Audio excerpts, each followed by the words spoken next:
জাতীয় গণতান্ত্রিক পার্টির সহসভাপতি ও দলীয় মুখপাত্র রাশেদ প্রধান বলেছেন, গাজীপুর থেকে মাওলানা মুহিবুল্লাহকে গুম করে ভারতে পাচার করতে ব্যর্থ হয়ে পঞ্চগড়ে ফেলে গিয়েছে ইসকন। প্রশাসন ছাত্রলীগ যুবলীগকে ব্যবহার করতে না পেরে এখন হাসিনা ইসকনকে ব্যবহার করতে চায়। হাসিনা মুক্ত বাংলাদেশে ভারতের সন্ত্রাসী সংগঠন ইসকন চলবে না। নরেন্দ্র মোদীর হিন্দুত্ববাদ আর হাসিনার মুজিববাদ নিষিদ্ধ। রাশেদ প্রধান বলেন, বিএনপি জামায়াত সহ সকল গণতন্ত্রকামী শক্তিকে বাইরে রেখে বারবার প্রহসনের জাতীয় নির্বাচন আয়োজন করে হিন্দুস্তানের দালাল GM কাদের এখন আওয়ামী লীগ জাতীয় পার্টি নিয়ে নির্বাচন করতে চায়।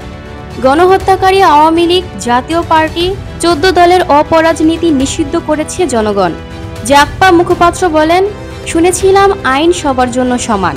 গুম খুনে জড়িত সাবেক সেনা কর্মকর্তাদের জন্য এসি গাড়ি, স্পেশাল জেল নামক বাড়ি কেন?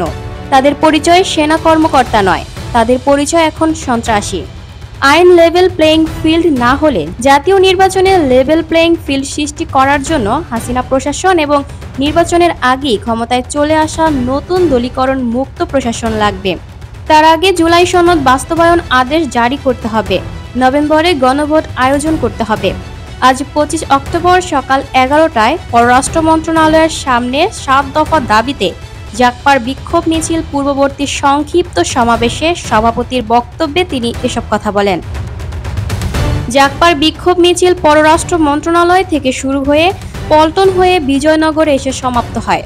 এ সময় আরও বক্তব্য রাখেন জাগপার সাধারণ সম্পাদক অধ্যাপক ইকবাল হোসেন, প্রেসিডিয়াম সদস্য আসাদুর রহমান খান, বীর মুক্তিযোদ্ধা সৈয়দ মোহাম্মদ শফিকুল ইসলাম, ঢাকা মহানগর আহ্বায়ক শ্যামল চন্দ্র সরকার, যুব জাগপা সভাপতি নজরুল ইসলাম বাবলু, জাগপা ছাত্রলীগ সভাপতি আব্দুর রহমান ফারুকি, শ্রমিক জাগপা সভাপতি আসাদুজ্জামান বাবুল, সাধারণ সম্পাদক মনোয়ার হোসেন প্রমুখ। এদিকে 7 দফা দাবিতে সকল বিভাগের শহরে বিক্ষোভ মিছিল করেছে Jagpa.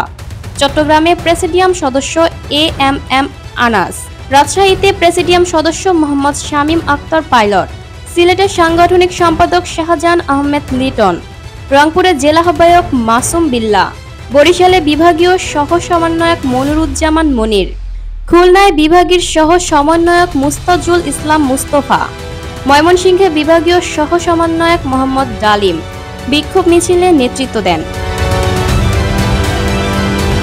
Lucky Akter, people voice television, Dhaka.